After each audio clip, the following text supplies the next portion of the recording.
Rockin Rescue today. You might recognize the dog, but you probably don't recognize my human. This is Chasity, she is owner of Jack's Legacy Training, which of course you just branched out on your own recently because you used to work for Legends. Yep. And you lost your service dog, Jack. Yes, I did. And so in honor of Jack, you decided, okay, I'm going to do my own thing. Mm-hmm. I'm going to start my own program, and I'm going to name after Jack, which I think is fantastic because what a sweet boy, what a sweet face he had. How long have you been doing dog training? So I've been training dogs for 10 years now. Okay. Yeah. And what made you decide to get into that? Because obviously there's got to be... Come here, Whiz. She doesn't have the treats, we do.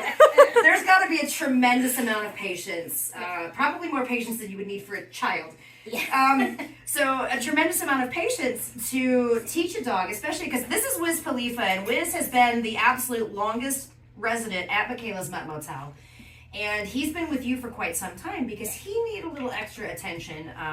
Whiz had been adopted and returned a few times because he is a high energy dog. He's very, very sweet, but he wants to play. As you can see, he's going to come over and give Nikki some love in a second. Hey, Whiz. Whiz, come here. We got the treats. Can you sit?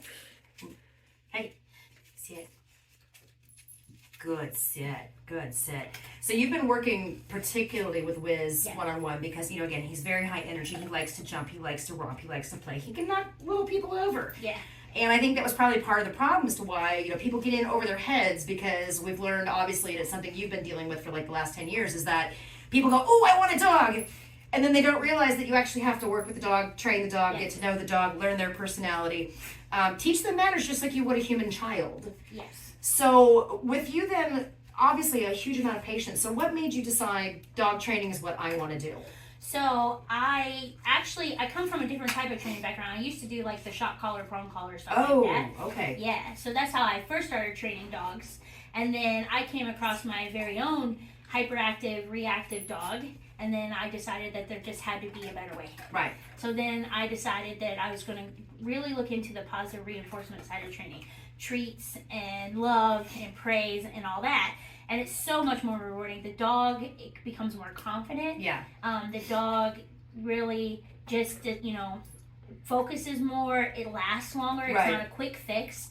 It's just not. It's not a quick fix. And Maximus, my American Bully, was the reason why I was like, man, I really want to get into this side of dog training. And Pardon really us, we're just having a moment. That's okay. Here you go. But I mean, with a face like that, how can you I know, right? I know. But because of Maximus, he was the reason why I decided that I was going to go positive reinforcement. Yeah. And then I kind of got out of it for a little bit because I became a mom and stuff. Right. But then I got Jack. And then I was like, I need a service dog. I'm a disabled vet. And I needed a service dog, and I got Jack, and he gave me the confidence to get back into it. Which really is great. push for it. And you aren't...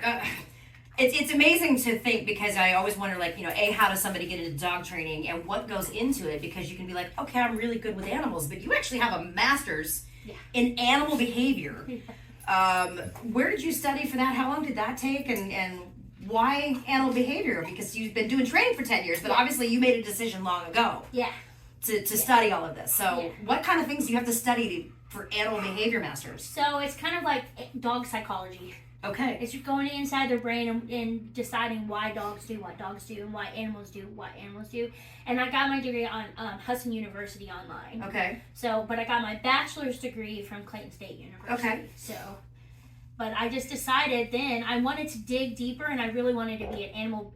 Excuse you, sir. I know, right? Have another. Here, have another. I'm an animal behaviorist. I'm not just a dog trainer. I don't just teach obedience. Right. I teach the manners and I go in really deep on how your dog acts and I take their natural instincts and I use that with them. How hard is that when they can't speak to you like a human can? Because it's very hard. If you were a human behaviorist, boy, would you be like a gazillionaire because you would be able to fix so many problems. But even with that, it's like, you try to be a behavioral therapist or whatever. It's like trying to get into a human's brain because they won't necessarily tell you what you need. Yeah. And they can talk to you, but they can't talk the same way, right?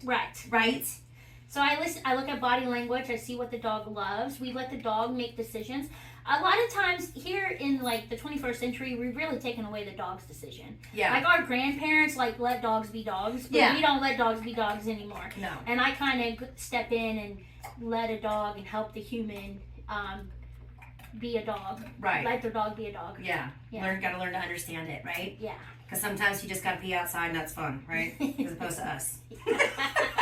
So Whiz now, of course, as we said, the longest resident, but he's kind of off of the list now. I mean, he looks fantastic from when he first came in January of this past year. But he looks better, he acts better. Like, you can tell he's a much happier dog because he knows he can be a dog. I can be a goofball, and I'm still going to get loved for it instead of punished and returned for it. So permanent foster now, pretty much. Yeah. He's your new buddy. Yeah. Which I think is great because we were talking with Jelly Roll becoming a permanent fixture at Mikaela's Mutt Motel, how Jelly Roll could become, a great ambassador for what they do on that end, especially with two, to the uneducated, two questionable breeds, put together. And with Whiz, obviously, everybody goes, oh, Pitbull, no wonder he's been returned. Oh, no, not at all. That's not These are the greatest, most loyal dogs in the world. In fact, it always seems like the more dangerous the breed, the better the dog. German Shepherds, Canes, the freaking Staffies, all of that. Yeah. So Whiz gonna kind of become a little ambassador for what it's like to actually do proper training, right? And have the proper love and allowed to be a dog and learn all of the manners. And of course, when you adopt from Mikaela's Mutt Motel, this woman gives you 2 free sessions. So what does that break down like? What do you usually cover? What can you cover? What can you teach somebody in 2 lessons? So it's an hour-long session, so I can teach a lot. Okay. An hour long. And that's it's $150 pretty much deal that you're getting. Okay. And not only top of that, if they decide they want to go further, they get 50% off my sessions. Yeah. And so I try to help out and be where I can, but I can teach you pretty much your basic obedience threshold training, how to introduce your dog to other dogs, how to integrate. We have to go by the rule 3 days. Yep. And we talk about that a 3 lot. years. And I go over that. I tell you how to introduce your dog. We go over body training if it's a younger dog or an older dog. Whiz lived outside, so he wasn't potty and he's trained. 5, so we had a lot to learn, didn't we, buddy? Yeah. And we were just talking. My 1.5-year-old is like suddenly going. I'm sorry. We're suddenly going backwards on our hey, I want to pee inside because you're peeing inside. Like, I'm not sure what that's about, but is this what we want right here? Shameless. Yeah. But you can see, obviously, he is a whole brand new dog, and you have done just wonders with him because if you've followed Whiz's story since we started Rockin Rescue, it's never been through any fault of his own. It's been through humans without the patience, without the understanding, and I mean, really, we all lose our patience. I lose my patience with mine when they start being ridiculous dogs and just be like, la la la, you're not my real mom. It happens sometimes, but you know what? You're so worth it. And the unconditional love that comes with it, right? The unconditional love that comes with it. Bless you. Are you like a turtle now? So, of course, while Whiz is not currently up for adoption, there are plenty of other dogs that are available at Mikaela's Mutt Motel right now. And, of course, donations are always welcome because I'm guessing that helps you out, too, to have people maybe send some food and cleaning supplies. Yeah. Treats. We love the treats. Yeah. So that is always an option as well. And, of course, we can find you, Jack's Legacy, on Facebook. Yep. And so make sure you check her out. Even if you, like I said, the 2 free sessions that come with an adoption from Mikaela's Mutt Motel, but you obviously offer your services to anybody else. So maybe you have a dog at home that you're like, you know what, I would just like to have them a little bit more controlled, a little bit more mannered. Yeah, well-mannered. So contact Chas at Jack's Legacy on Facebook and, see what she can do. I know Nikki's on the other side of this camera. Yeah. She and her dog work with you, so Nikki can tell you just how awesome the program is as well.